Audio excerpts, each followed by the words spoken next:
धुरंधर 2 पूरी मूवी काफ़ी अच्छी थी, लेकिन इसका सबसे पीक मोमेंट होता है इसका क्लाइमैक्स।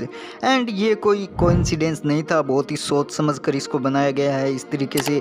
क्योंकि आदित्य दर एक बात अच्छे से जानते हैं कि जब ऑडियंस थिएटर से बाहर निकलती है तो पूरी मूवी उन्हें याद रहे या ना रहे, लेकिन क्लाइमैक्स तो हर किसी को याद रहता है क्योंकि रिसेंट की मेमोरी होती है। एंड इसी कारण क्लाइमैक्स अच्छा हो तो मूवी का जो वर्ड ऑफ माउथ होता है वो बहुत ही ज़्यादा पॉजिटिवली फैलता है। इसी कारण हम देखते हैं कि जितनी भी फिल्में बनती है उसमें क्लाइमैक्स को ज़्यादा से ज़्यादा एपिक बनाने की कोशिश की जाती है, वो चाहे एक्शन हो या फिर इमोशंस हो या फिर सस्पेंस हो। जो भी सबसे बड़ा मोमेंट होता है वो क्लाइमैक्स में ही दिखाया जाता है। एंड धुरंधर ने इस चीज़ को बहुत ही ज़्यादा अच्छे से किया है, लेकिन कैसे, तो बात करते हैं इस वीडियो में। लेकिन उससे पहले वीडियो को लाइक और चैनल को सब्सक्राइब कर देना ताकि हम मिलते रहें बार बार।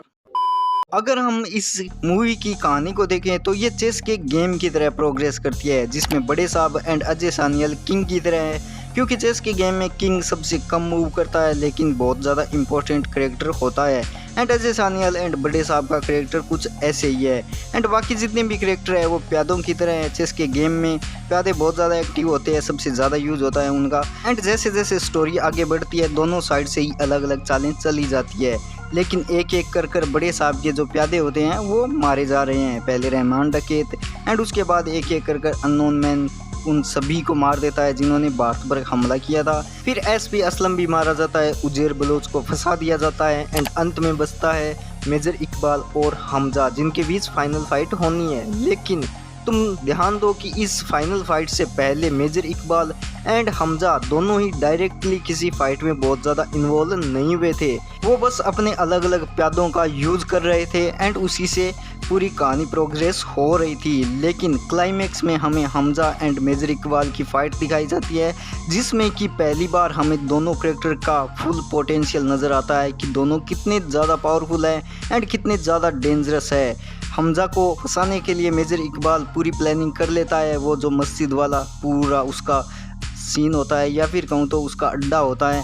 एंड हमजा भी पूरी तरह से प्रिपेयर होकर बलोच गैंग के जो मेंबर्स होते हैं उनको फेक रेंजर्स बनाकर अपने साथ लेके जाता है।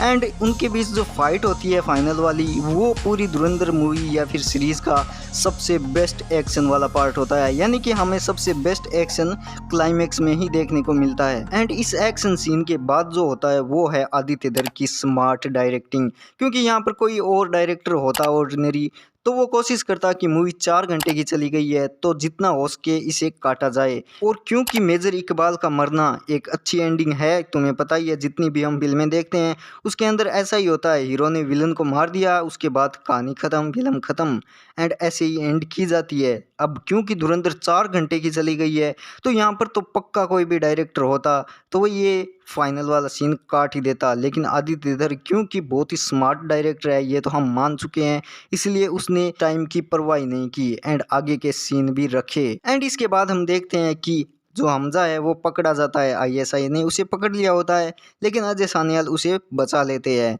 और फिर उसके बाद आता है इस मूवी का सबसे बड़ा मोमेंट, जहाँ पर हमें पता चलता है कि जमील जमाली ही भी इंडियन स्पाई है। एंड ये इस मूवी का सबसे बिगेस्ट मोमेंट था जो कि हमने कभी एक्सपेक्ट भी नहीं किया था। और अगर देखा जाए तो यहाँ पर भी मूवी समाप्त की जा सकती थी, ये भी एक बहुत ही अच्छा क्लाइमैक्स होता, एक बहुत ही अच्छी एंडिंग होती जहाँ पर हमजा बच चुका है, अपने देश आ चुका है एंड हमारे सामने मूवी का सबसे बड़ा मोमेंट या फिर सीक्रेट भी रिवील हो चुका है। लेकिन आदित्य धर ने कहा नहीं, क्योंकि तुम सोच के देखो तो इस मोमेंट पर हमजा की कहानी कंक्लूड होती है, जसकीरत की नहीं, उसकी कहानी अभी बाकी थी। इसीलिए आदित्य धर ने उसकी कहानी को कंक्लूड करने के लिए उसके इंडिया और फिर इंडिया से अपने गांव अपने परिवार के सामने आने वाले सीन को भी यहाँ पर दिखाया। और ये सीन बहुत ही ज़्यादा इमोशनल एंड प्यारा होता है, क्योंकि जब कहानी की शुरुआत होती है तो अपने परिवार को छोड़कर वो जसकीरत से हमजा बनता है